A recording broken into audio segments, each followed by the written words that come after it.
사랑하는 여러분, 2월 아하브 예배 주제는 하나님의 이름입니다. 하나님의 이름. 출애굽기 3장을 가지고 하나님의 말씀을 이 시간 나누도록 하겠습니다. 여기 하나님의 사람들이 다 모여 있습니다.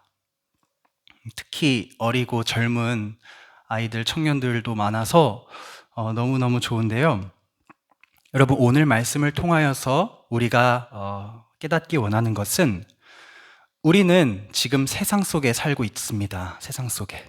그러나 우리는 세상에 속한 사람은 아닙니다. 우리의 시민권은 하늘에 있다고 성경이 우리에게 말씀해 주셨습니다. 즉, 우리는 세상에 살고 있지만 우리의 소속은, 진짜 소속은 하나님 나라의 백성인 것이 우리의 믿음의 고백이지요. 그렇다면 하나님 나라의 백성으로서 이 땅에서 살아가고 있는 이 우리의 삶, 실제 벌어지고 있는 우리의 삶, 이것을 실존이란 말로 바꿀 수 있을 것 같은데, 우리의 삶, 우리의 실존에 대하여 오늘 성경 말씀에 비추어서 한번 반성해보는 시간을 가지려고 합니다. 우리는 하나님이 창조하신 하나님의 형상이며 또한 영혼을, 정신을 가진 인간이기 때문에 언젠가는 이런 질문을 하게 됩니다. 나 스스로에게. 나는 뭘까? 나는 누구일까? 난 무엇일까? 이 질문을 세상 속에서 찾을 수 없기에 자연히, 특히 우리처럼 예수의 이름을 아는 자들은 이 질문에 대한 대답을 얻기 위하여서 이런 질문으로 가게 됩니다. 나를 지으신 하나님은 어떤 분일까? 나는 누구일까에서 시작하여 나를 지으신 하나님은 어떤 분일까? 로 가게 되고, 하나님은 어떤 분일까를 찾다 보면 그 질문이 다시 하나님은 나를 뭐라고 규정하시고 하나님은 나를 뭐라고 말씀하시는가로 되돌아오게 됩니다. 한 바퀴 슉 돌았죠. 나는 뭐지? 나를 지으신 하나님은 어떤 분이시지? 하나님은 누구시지? 하나님은 나를 뭐라고 하시지? 여러분, 오늘 잠깐 딴 생각을 하면 휙 놓쳐버리는 그런 내용이라서요. 짧은 시간이지만 잘 집중해서 따라와 주시면 우리에게 분명한 영혼의 유익이 있을 줄로 믿습니다. 먼저 사랑하는 여러분, 이름이란 무엇인가 한번 생각해 보겠습니다. 이름이란 것은 일종의 인식표 같은 것이죠. 어떤 존재를 우리가 인식하게 해주는 인식표. 언제 어디서나 이름만 알고 있으면 내가 그것을 직접 보고 있지 않아도, 심지어 그것이 어떤 형태가 있는 것이 아니어도 우리는 그것을 떠올릴 수 있고 인식할 수 있습니다. 예를 들어서 제가 집에서 설교 준비를 하다가 마음속으로 장민호를 떠올렸어요. 그러면 제 안에 민호쌤의 모습이 떠오르죠.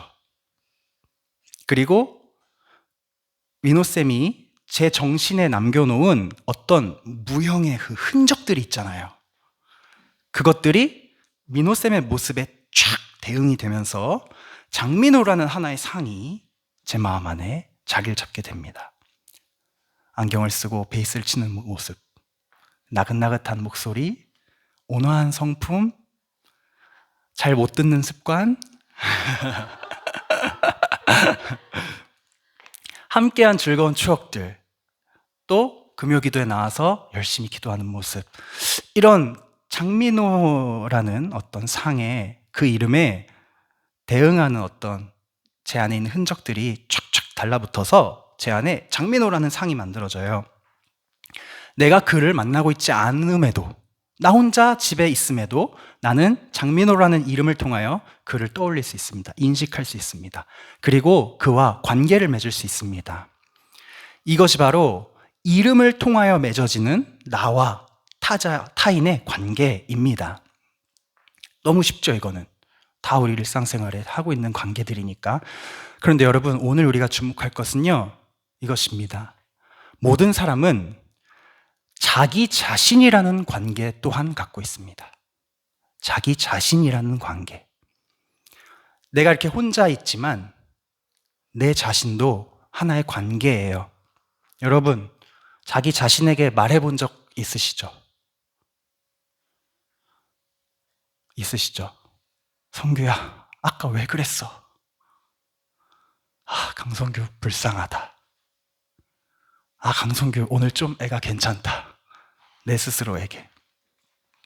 내가 나를 타박하고 불쌍히 여기고 혹은 치켜세우고 이런 경험 다들 있으시죠? 이런 적도 있으시죠, 여러분? 내가 원하는 나의 모습이 있는데 현실의 내 모습과 너무 이게 갭이 큰 거예요. 동떨어져 있는 거예요. 그래서 지금의 나를 미워하고 증오한 적도 여러분 한 번쯤은 있으시죠? 이게 바로 자기 자신도 하나의 관계라는 증거입니다. 예를 들어서 이번 학기 진짜 대충 학교 다니고 싶은데 사람들이 나를 모범적이고 성실한 학생으로 자꾸 일컬어가지고 어쩔 수 없이 수업을 꽉꽉 채워서 들어야 하는, 실제 제 이야기는 아니고요. 예를 들어서 또 나는 언젠가 죽는 게 확실한데 죽기가 싫네. 나는 영원을 누리고 싶어. 방법이 없을까? 나는 그리스도인인데 왜 이렇게 이기적이고 악하지? 왜 죄가 끊어지지가 않지? 나는 왜 선하게 살지 못하지? 자기 자신이라는 관계 안에 이런 부딪힘들이 자꾸만 생겨납니다. 여러분, 동물들한테는 이러한 관계가 없습니다. 동물은 서로 이름을 부르지 않고요. 이름을 가질 생각도 못합니다. 창세기 2장에 보면 모든 동물의 이름을 누가 지어줬나요? 처음에? 네? 하나님께서 동물들을 아담에 끌고 가시니까 아담이 동물들 하나하나를 보면서 그것의 본질에 걸맞는 이름을 척척 지어줬어요. 사람이 붙여준 것입니다, 이름을. 하나님은 오직 사람에게만 이러한 관계 맺기를 허락하셨습니다. 타인과의 관계, 자기 자신과의 관계.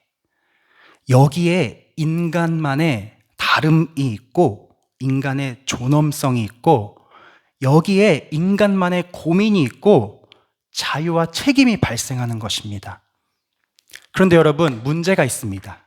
문제인 동시에 감사한 점인데 나는 이렇게 자기 자신이라는 관계, 그리고 타인과의 관계, 이런 관계들의 총합이에요. 나라는 존재 자체가. 그렇기 때문에 내 안에서 끊임없는 분열이 일어나고 불일치가 일어납니다. 여러분, 오늘 모세가 하나님을 만나기 전에 광야에서 아주 흐리멍텅한 삶을 살고 있어요. 절망에 빠진 삶을 살고 있어요. 무기력증에 빠진 삶을 살고 있습니다. 우리는 모세를 참 대단한 사람으로 알고 있잖아요. 실제로도 그렇고 성경에 모세만큼 큰 자가 없죠, 사실. 그는 하나님의 구원 역사를 이끌기 위해서, 출애굽을 이끌기 위해서 선택받은 사명자였고 하나님을 직접 대면하여 대화한 선지자였습니다. 중래쌤이 어제 변화산 본문을 묵상을 하셨더라고요. 거기에 예수님과 함께 대화한 두 명의 큰 선지자가 나오죠. 누구죠? 모세와 엘리야. 예수님 당시에 성경책이었던 그 구약 성경을요, 사람들이 핵심을 뽑아서 뭐라고 불렀냐면 모세의 글이라고 불렀습니다. 그러나 그런 대단한 모세이지만 오늘 광야에서 불꽃 속에 나타나신 하나님 음성을 듣기 전에 모세는요, 사명자도 아니고 선지자도 아니고 아무 사람도 아닙니다. 너무한 거 아닙니까? 라고 할 수 있지만 그가 뭐 능력이 없거나 못나서가 아니라 그가 아무 사람도 아닌 이유는 그가 그 스스로 자기 자신의 관계 속에서 절망하고 넘어지고 낙심해서 나는 아무것도 아니라고 생각하고 있기 때문에 그는 아무 사람도 아닙니다. 하나님의 사명을 탁 처음 받은 모세의 반응이 이렇습니다. 내가 누구이기에, 내가 감히 뭐라고 바로에게 가겠습니까? 이것이 모세의 첫 반응이었어요. 내가 뭐라고? 난 아무것도 아닙니다. 이 말은요, 여러분, 가장 큰 절망에 빠진 사람들이 하는 말입니다. 내가 뭐라고? 난 아무것도 아니야. 모세가 처음부터 이러진 않았습니다. 모세는 애굽의 왕자, 가능성이 넘치는 청년이었습니다. 부와 명예가 가득한 자리에 있었고요. 최고 권력자인 바로의 양아들로서 그 누구보다 자유로웠습니다. 그가 명령하면 그 즉시 실현이 되었고요. 그가 꿈을 꾸면 이룰 수 있었습니다. 그런데 문제는요, 모세가 자기 자신이라는 나와의 관계를 인식하기 시작하면서 문제가 발생합니다. 왜냐? 나는 할례를 받은 애굽의 왕자입니다. 이게 엄청난 모순이죠. 나는 할례를 받은 애굽의 왕자. 할례가 무엇입니까, 여러분? 하나님이 아브라함 때서부터 그의 사람으로, 그의 가문에 속한 사람으로 표시하기 위해 우리 몸에 남기신 표시잖아요. 할례라는 것은. 그게 모세에게 있었어요. 아, 나는 하나님 가문의 표시인 할례를 받은 사람이구나. 근데 동시에 나는 애굽의 왕이자 애굽의 신으로 군림하는 바로의 아들이구나. 나는 하나님의 가문, 하나님의 아들인데 나는 바로의 아들이구나. 나는 뭐지? 둘 중에 진짜 나는 뭐지? 분열이 시작되는 거예요. 모세가 할례 받은 애굽의 왕자로서 살아가면서 시간이 지나고 또 지나고 성숙하면서 왠지 모르게 자꾸 내게 할례를 남기신 하나님의 백성들 쪽에 마음이 기우는 거예요. 나는 애굽의 왕자인 것이 틀림없지만 저기 공사 현장에 나가면 애굽 관리들에게 채찍질 당하면서 강제 노동을 하고 있는 히브리 노예들에게 형제애가 느껴지는 거예요. 그래서 모세는 과감하게 선택을 했습니다.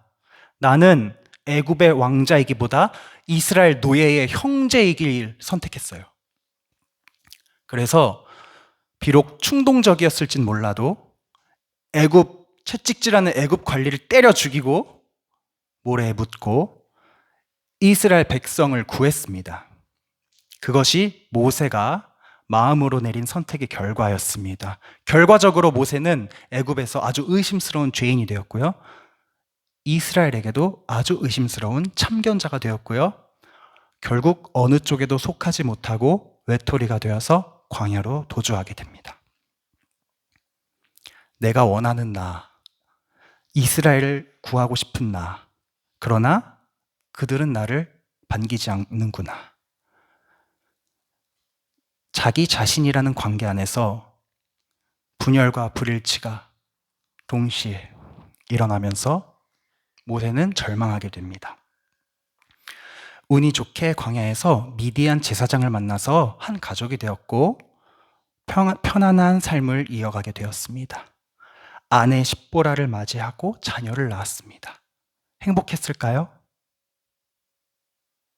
행복했을까요, 주양아? 모세가? 어땠을 것 같습니까? 모세가 아들을 낳았는데 이런 이름을 짓습니다. 게르솜.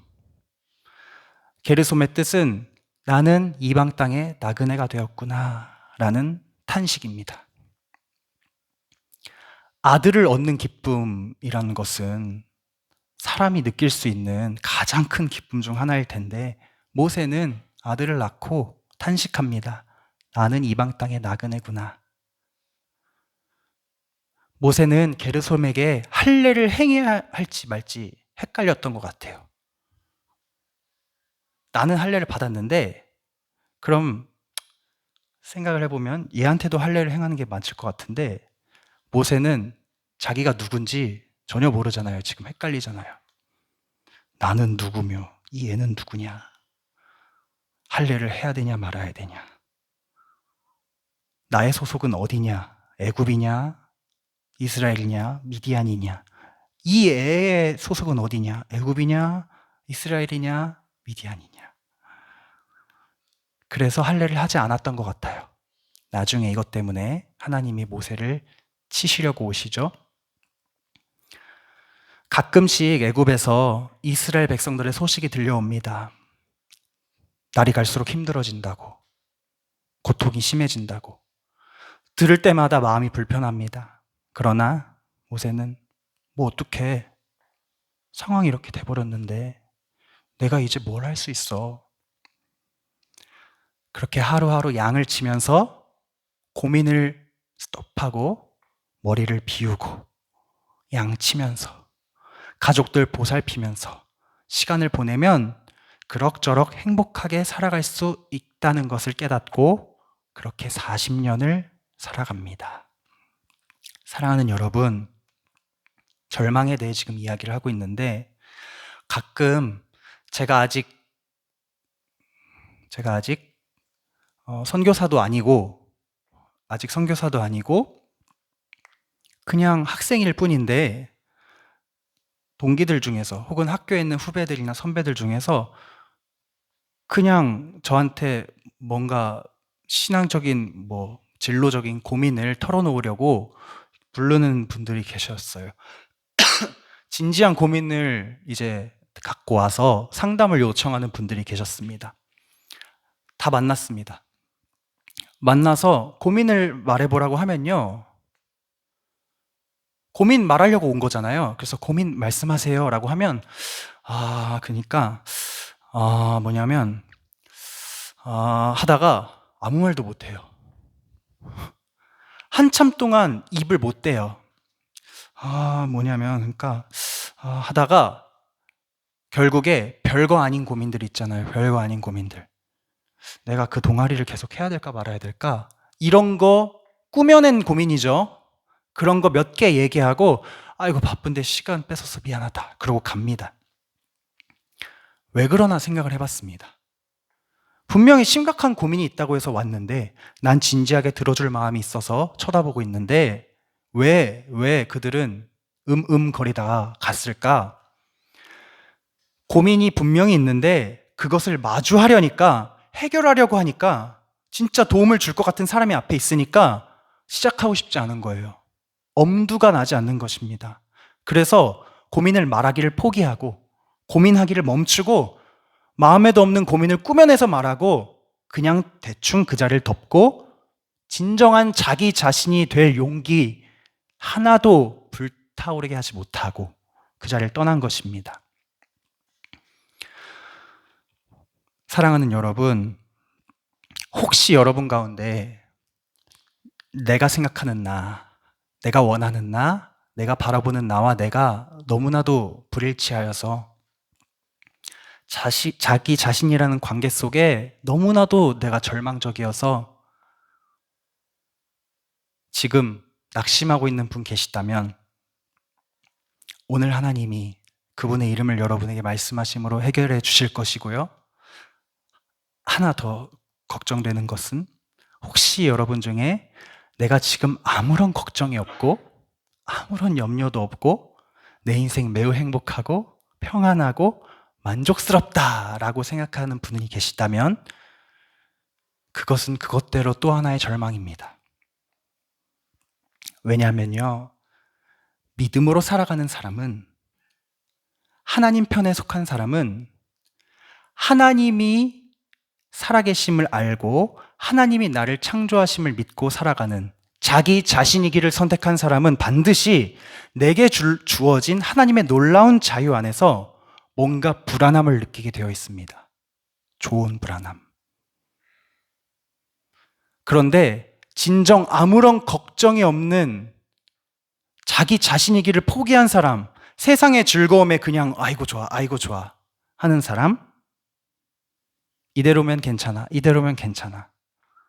소모적인 쾌락에 내 자신을 전부 맡긴 사람, 영원한 구원과 영원한 심판, 그 사이에 내가 심판대 앞에 서야 한다는 것을 망각한 사람, 이런 사람들은 그저 즐겁고 행복해요. 불안함이란 없습니다. 그런 사람도 큰 절망에 빠진 사람입니다. 그에게도 하나님이 필요합니다.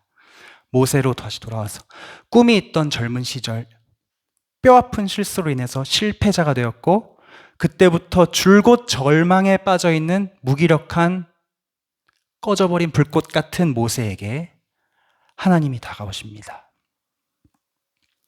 이스라엘의 구원을 위한 하나님의 때가 임하였고 모세를 건지기 위한 하나님의 때가 임하였고 언제나 그랬듯 하나님은 택하신 한 사람을 통해 일하시기 때문에 그 택한 그릇인 모세를 일으켜 세우시기 위해서 찾아오십니다. 하나님께서 절망에 빠진 모세를 어떻게 일으키시는지 우리 말씀을 다시 한번 읽어보겠습니다. 출애굽기 3장 1절에서 4절을 우리가 한 절씩 교독하겠습니다. 1절에서 4절.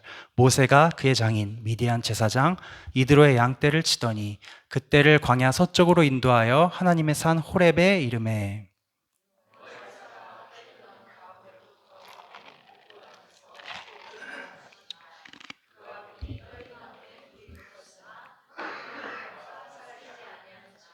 이에 모세가 이르되 내가 돌이켜 가서 이 큰 광경을 보리라. 떨기나무가 어찌하여 타지 아니하는고 하니 그때에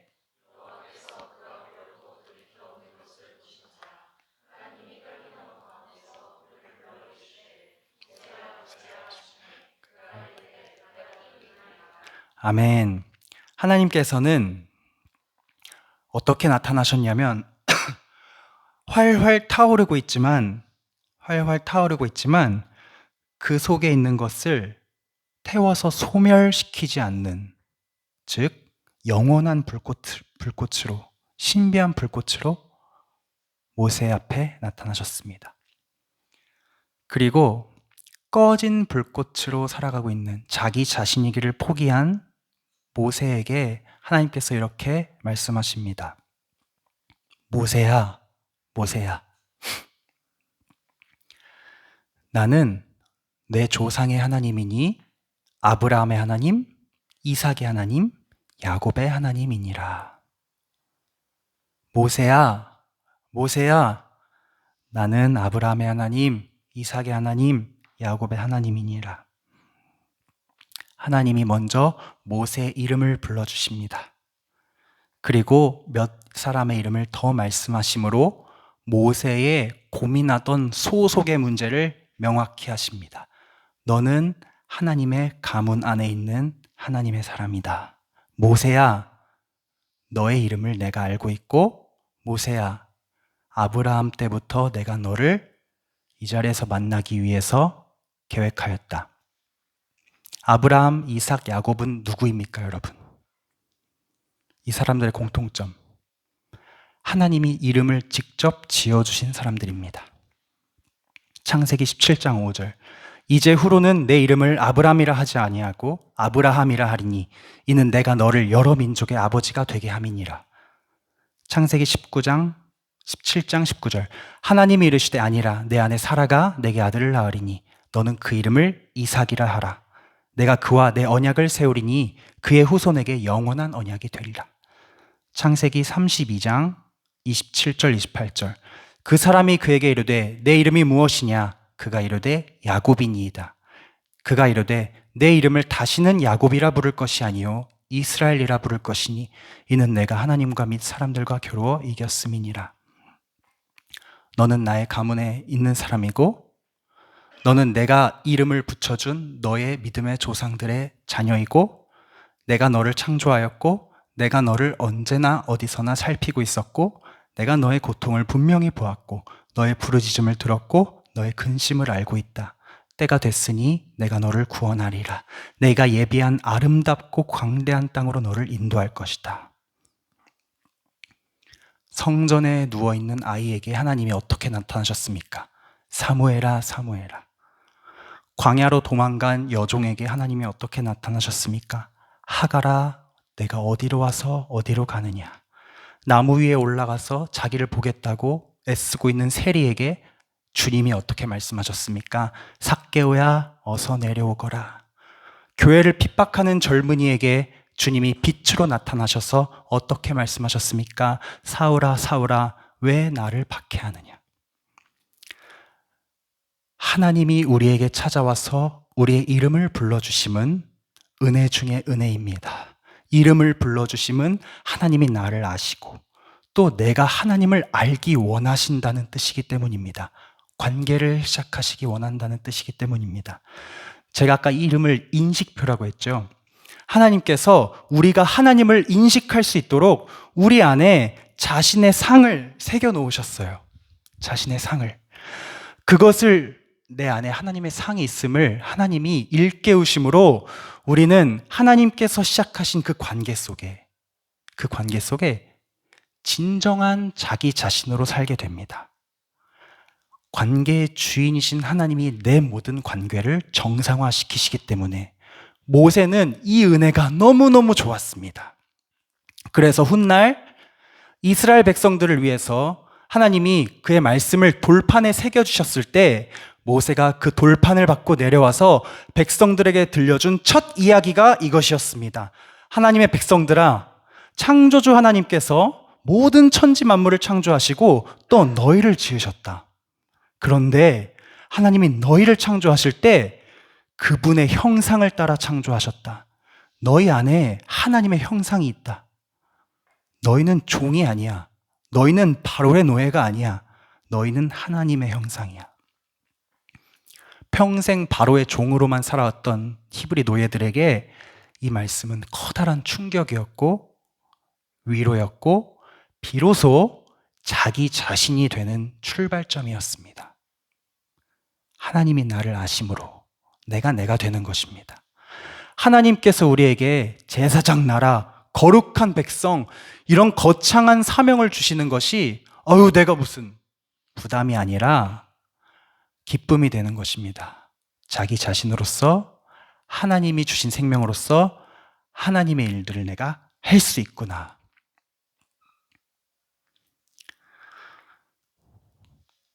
우리 중간에 여러분 힘들어 하시는 것 같으니 찬송 한 곡 부르고 말씀 뒤에 조금 남은 걸 이어갔으면 좋겠습니다. 우리 악보가 있어요. PPT가. 아니요, 선생님 기타로.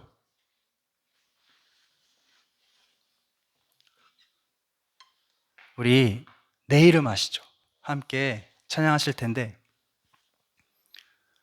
우리가 하나님의 이름을 알기 전에 하나님이 우리의 이름을 아신다는 그 은혜를 생각하면서 이 시간 함께 찬양했으면 좋겠습니다.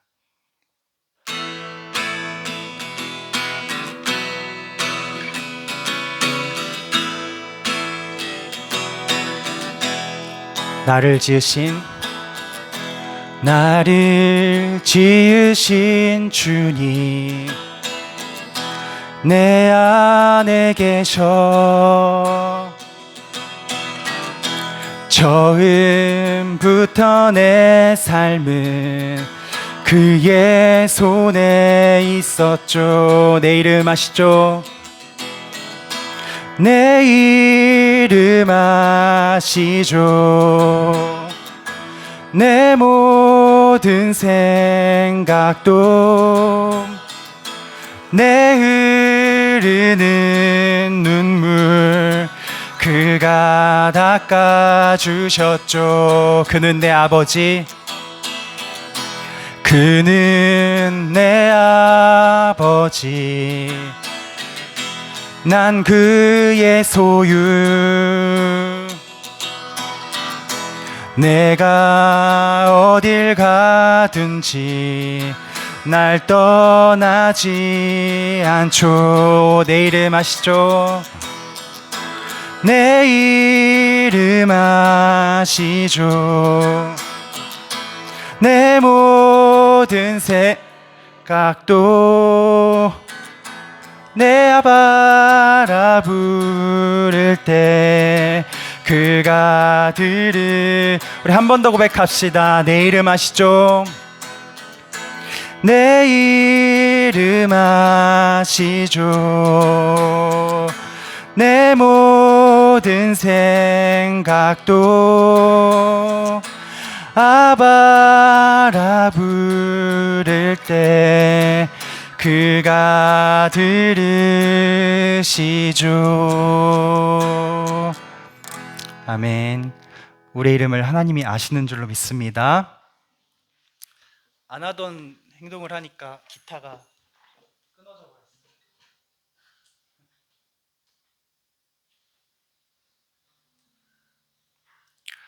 자,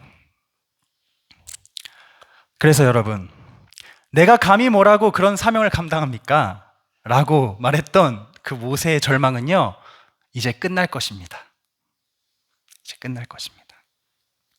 하나님이 나를 아시기 때문에, 내 이름을 불러주셨기 때문에, 또한 내가 너와 함께 있겠다 약속하신 그 말씀이 있기 때문에 이제 모세는 완전히 새로운 자기 자신이 되었습니다. 하나님이 만든 사람, 하나님이 아는 사람, 하나님과 함께하는 사람. 이제 남은 하나의 절망이 있습니다. 그것은 바로 애굽 안에 있는 이스라엘 백성들의 절망입니다. 모세가 하나님께 묻습니다. 제가 이스라엘 자손에게 가면 너를 보낸 분의 이름이 뭐냐? 라고 물어볼 텐데 제가 어떻게 대답해야 하겠습니까? 이름은 인식표라고 했죠. 신의 이름을 묻는 것은 그 신의 능력에 대해서 묻는 것입니다. 그 신의 정체가 무엇이냐? 여러분, 애굽에는 수많은 신이 있었는데요. 그 신들에 다 이름이 붙어 있었고, 특히 상위 신들, 높은 신들에게는 복수의 이름, 많은 이름이 붙어 있었습니다. 왜냐? 어떤 한 신의 여러 가지 능력과 여러 가지 그런 권능을 강조하고 표현하기 위해서. 이름이 많을수록 센 신이에요. 그래서 애굽의 큰 신이 누구죠? 라, 태양신 라.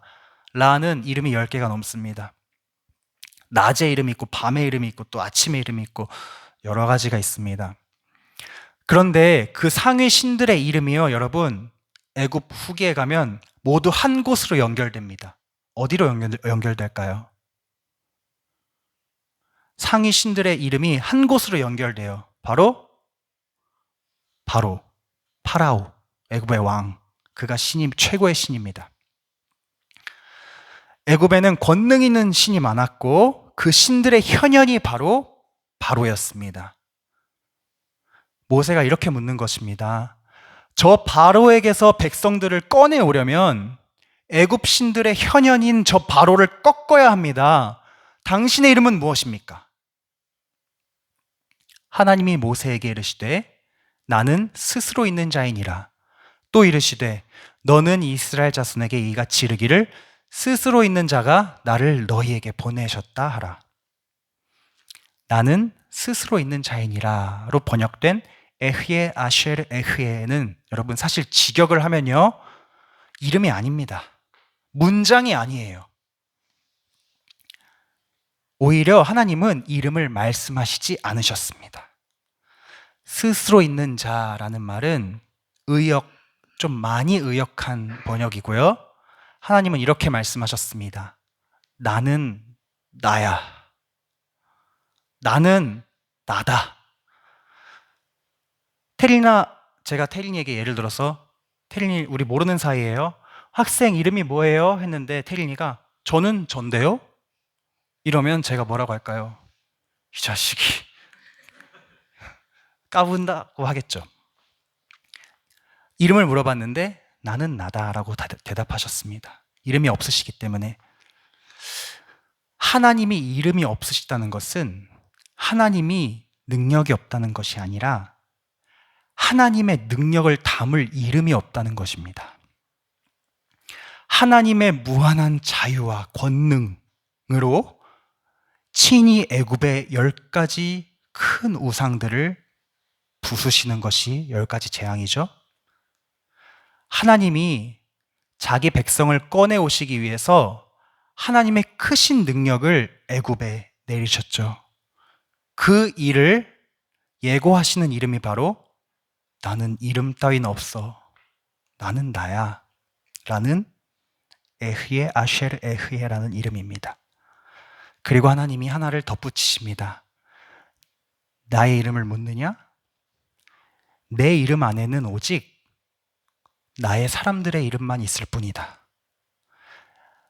영원히 너희가 기억할 나의 이름은 무엇이냐면 나는 아브라함의 하나님이었고 이삭의 하나님이었고 야곱의 하나님이었고 지금은 너 모세의 하나님이고 앞으로 나의 백성들의 하나님.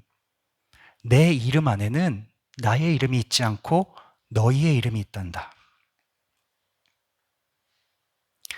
하나님의 천사와 씨름했던 야곱에게도 똑같이 말씀하셨습니다. 창세기 32장 29절 야곱이 청하여 이르되 당신의 이름을 알려주소서.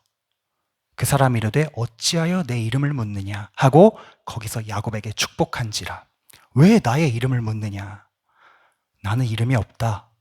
내게는 오직 너에게 지어준 이름만이 있을 뿐이다. 너는 이제 이스라엘이다.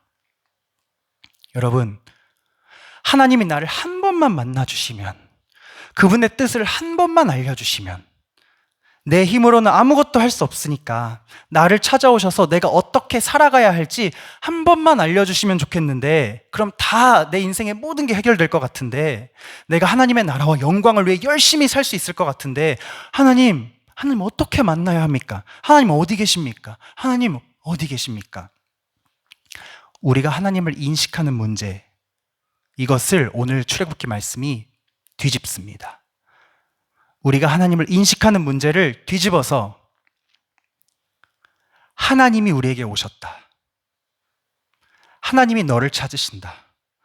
하나님이 오셔서 우리의 이름을 불러주시고 하나님이 처음부터 우리를 지켜보고 계셨음을 말씀해 주심으로써 우리가 진정 자기 자신이 되게 만드십니다.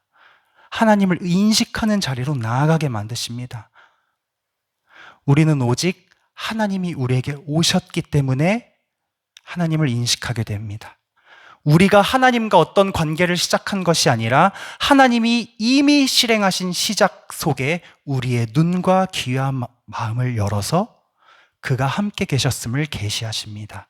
나를 아시는 하나님, 나를 살피시는 하나님, 그분이 내가 하나님을 알 수 있는 유일한 전제 조건입니다. 하나님의 모든 언약의 성취인 예수 그리스도의 이름도 동일합니다.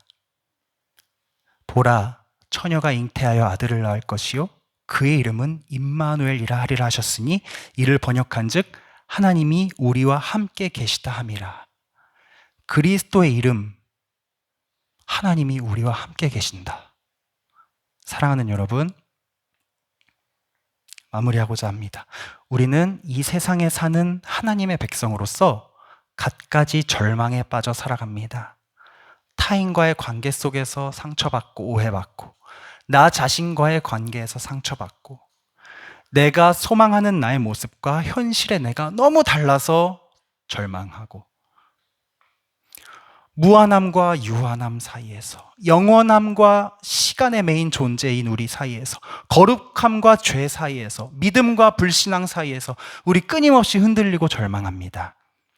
그런 우리 앞에 하나님께서 펼쳐주시는 모습은 광야, 아무것도 눈에 띄지 않는 광야에 영원히 타오르는 신비한 불꽃으로 나타나신 하나님이 우리의 이름을 불러주시는 음성입니다. 너가 누군지 똑바로 알았으면 좋겠다. 너는 내가 만든 나의 형상이다. 너의 이름을 내가 알고 있다. 그것을 위해서 때로 우리는 절망하는 가운데 광야로 내몰립니다. 그곳은 하나님이 보내주신 자리일 수 있습니다. 하나님이 나의 이름을 아심을 확인한 사람은 이제 어디든 갈 수 있습니다. 모세는 자기가 도망 나왔던 애굽으로 제 발로 다시 들어갑니다. 아브라함은 갈 바를 알지 못하고 떠납니다. 야곱은 나를 죽이고 싶어하는 그 무서운 형을 만나러 벌벌 떨면서도 갑니다. 그들은 다 하나님을 만났기 때문에. 물론 불안하죠.